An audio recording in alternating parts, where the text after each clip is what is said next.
Oscar Wilde once said something very clever. Well, he said lots of clever things. He was a clever man. But he said this. He said, when the gods wish to punish us, they answer our prayers. It's a very true saying. See, you get out in the world. You're a young guy, you go out there, you're working, you're doing this, that, the other, and you get involved in some business or whatever, and you work at it and all the rest of it, and you're trying and hoping that it'll succeed, and then lo and behold, it does succeed. Now, I'm here to tell you right now that you are going to discover a lot of things about success. The first and the most surprising, but I'm here to tell you, is in many ways, success is not as much fun as the struggle to achieve the success. And most people who've never achieved success can't quite believe that, but it is in fact very true. You ask most people who are successful, and they're going to go on and on and on about when they were poor, when they were flat broke, when they were struggling to make it, and then they made it, and they're all vaguely disappointed because it's like that. Success is not as cool as a struggle to reach it. It's the uncertainty. You see, when you're trying to be successful, there's that huge uncertainty, right? It's like when you're playing, I don't know, like a tennis match or something against somebody who's really good. You know, there's that uncertainty. You might lose. You very well might lose, easily lose. And you're struggling and you're giving it your all to win. But then when you're playing with a guy that you're just, you know, you're better than him, right? You've got more talent, you've got more time practicing, you're just better, right? And you play with the guy and you know you're going to win, right? That's what happens when you are successful and you go on and start something else. You feel, you know, I'll do okay, you know. There's not that feeling of the first time. See, losing your virginity in everything is always the best. Trying to lose your virginity, trying to achieve that first success, in point of fact, is the most fun that you'll ever have. You know, it'll be the best time of your life. And when you get to success, you'll, in a weird way, you'll want to go back to those struggling times. That'll feel more satisfying. Yes, sir.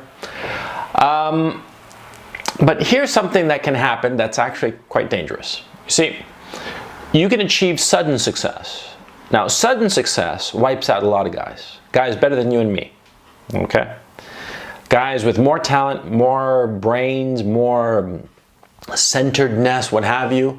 Sudden success, especially if it's overwhelming success, can really blow you away. Think of it in these terms. Think of it like, okay, you're sitting on a horse and the horse doesn't go. He doesn't move, right? And you're so like, you know, giddy up, horsey. And the stupid horse just stays there. And so you kick the horse, you know, you kick it a few times, and the horse clomps forward, you know, a couple of steps and just stays there.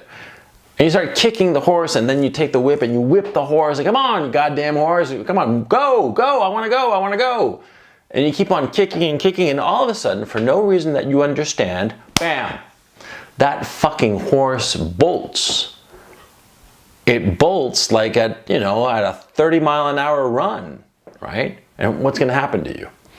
Unless you're holding onto the reins real tight, you're going to fall off. You're going to fall off that horse. That's sudden success. And a lot of guys, especially guys who struggle a lot, get thrown off it. Easily thrown off it because they get, you know, overwhelmed by sudden success. Because you see, when you hit success, there's all this stuff that happens. Success, you can feel it like it's like a rocket ship. And you get like shot out like a cannon and you're like on this rocket ship and you're going really fast. And these things pass you by, you know, on both sides, you know, like here cool things and here cool things, and like here's some coke and here's some women and here's some cool people and cool parties and a cool car, and it just like rushes by you and you try to grab it all. And you try to grab it all and it distracts you from where you're going. You see? That's the problem. Sudden success throws you because it overwhelms you. It overwhelms you with all the things that it brings you. See? And so you have a sudden success, especially if it's a great success with a lot of money in play and a lot of people's expectations. And it can throw you easily. There are very few men, in point of fact, who handle their first success well. In point of fact, I've never met anybody who's handled their first success well. They always fuck it up somehow. Sometimes they're able to patch it up, sometimes not. In my own case, my first success was about 20 years ago. And the difference between when I was struggling and the success was overwhelming. You see, I was really struggling. There were days that I didn't have enough money for food, not kidding. And then all of a sudden I had a check for 7 figures. It was overwhelming, okay? I couldn't handle it. I was unprepared.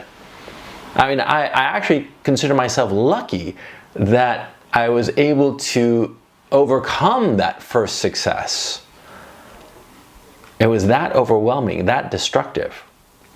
The Bee Gees, of all people, they called it first success, and they knew, because the Bee Gees, they hit it big in the late 60s in Australia, and it overwhelmed them, and it sent them into a tailspin, and they slowly recovered, and you know, in 76, 77, they came out with the Saturday Night Fever soundtrack, and they hit it big again. But they learned their lesson from their first success. First success can blow you away. First success is like this bolting horse that knocks you off, and it can kill you easily. Okay? Now, the way to handle success, any success, sudden success or gradual success. Gradual success is, of course, the best, because it's like a slow increment, climbing up, you know, slow, steady increments, so you feel happy, but it doesn't overwhelm you. Sudden success, especially when the difference between where you are and where the success takes you, that can be very dangerous, okay? So the way you handle it, and very few guys take this advice, but this is the best advice you'll ever get, believe me. The way you handle first success, the way you get over sudden, extraordinary success, which you will achieve, the way you handle it is you have to stop, center yourself, and think to yourself, what was I doing that got me that success? And it's this thing that I'm going to focus on, and everything else I'm going to ignore. I'm just going to ignore it. It's just like it's not there, and just focus on the thing that got me the success. Now, you think that that's pretty simple advice. Believe me, it is so hard to live that advice. Like, for instance, on the YouTube, right? I'm growing my channel. And I started it, in March, but I really started posting in April. And I was posting fairly regularly. I wound up posting, I don't know, something like 40 posts. And I'd barely cracked 1,000 subscribers at the beginning of July, right? I wasn't gonna give up on it. I mean, I'd done 40 already. And my goal wasn't to have like a lot of subscribers or a lot of page views. My goal is different. And sometime I'll tell you about it. But the point is, see, I was chugging along, and I had barely 1,000 subscribers. And I'd look at my peers, of course, we all do. We all look at how our peers are doing. And I would see people who'd had 5, 6 videos, and they had, you know, 10,000, 20,000 subscribers. And I was like, what the fuck? You know, a lot of them were women. And so I'd say, well, you know, they've got better tits than me. You know, maybe that's why they're successful. But a lot of them weren't. A lot of them were guys, you know, doing commentary stuff, and they were clicking, and I wasn't. And I was like, what the fuck? But I kept on plugging away. Then all of a sudden, about a week ago, my subscription started taking off. You know, I had about 1,500 subscribers. As I'm recording this, I have over 3,500 subscribers in less than a week. Now, of course, in the scheme of things, it's not that many people. It's not that many subscribers. But it feels like a lot. I mean, 3,500 people want to listen to the shit I'm talking about, right? It feels like I'm hitting success. What am I doing? I'm recording this video with me talking to you now, right? In point of fact, today, this is the 3rd video I've recorded, because I'm sticking to the thing that is giving me success. See? I'm not crowing about it. I'm not talking to people, you know. I'm not like, you know, standing the bar for a round of drinks and, you know, cheering to my success. No, no. I'm doing the thing that makes me succeed. I'm just repeating the process, just continuing. Okay? Now, when you hit it big, right? Chances are you're going to hit it big, and because of circumstances, you're going to stick your nose back right into the grindstone, right? But that doesn't always happen, and a lot of times there are a lot of distractions. You have to get those distractions out of your mind. The women, the coke, the parties, the friends with guys, because what happens also is that when you hit it big, when you succeed, all of a sudden everybody wants to meet you. Everybody wants to be your best friend. Because what happens is that when you arrive in a medium, in a set, in an industry, what have you, when you suddenly pop like a cork in the ocean, you pop up, everybody's going to notice you. Because you see, in just about every industry, in every field, imagine it's basically a cocktail party where people can never leave. And they're bored with one another. They're sick and tired of each other. And so somebody new pops into this endless cocktail party, right? And everybody wants to talk to you. Everybody wants to be your best friend because you're new, you're novel. To the degree that people want to talk to you, they will be your signal as to how successful you actually are, or how successful you are projected to be. If everybody notices you, if everybody's aware of you, it means that you're going to go far. If people say, oh, he's the new guy, then your success, you think it's permanent, you think it's secure, it's not. If people don't want to sidle up to you and talk to you and, go for 2-3 drinks with you, no. See, your success, you think it's success, but it's precarious and it's going to slip away. See, when everybody comes up to you and they all want to be your best friend and they all want to talk to you and drink with you and they call you and this and that and the other, to the point of distraction, to the point where it's almost annoying, then they think that you're going to be big. If they think you're going to be big or they think you're going to be nothing, it doesn't matter. You have to do the exact same thing. Stick to the thing that got you in the room. Stick to the thing that makes you successful. See? Because success is slippery.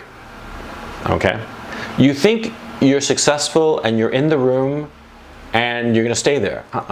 It's slippery. The success is greased. Okay? It slips out of your fingers. I'm telling you. So what you have to do is focus on what's important, ignore the distractions, be aware of the people around you, because they'll be your gauge to figure out how secure your position is. And just stick to what you're doing. Ignore everything else. Ignore the money. Don't worry about toys. You'll have plenty of time to get toys later. You just want to get over that first hump of first success. And you get over that hump and you get used to your new position. Because that's what's happening. You're getting used to your new position.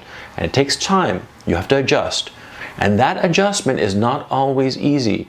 That adjustment for you can sometimes be very difficult. So be patient and focus on what's important. You'll do fine, don't worry.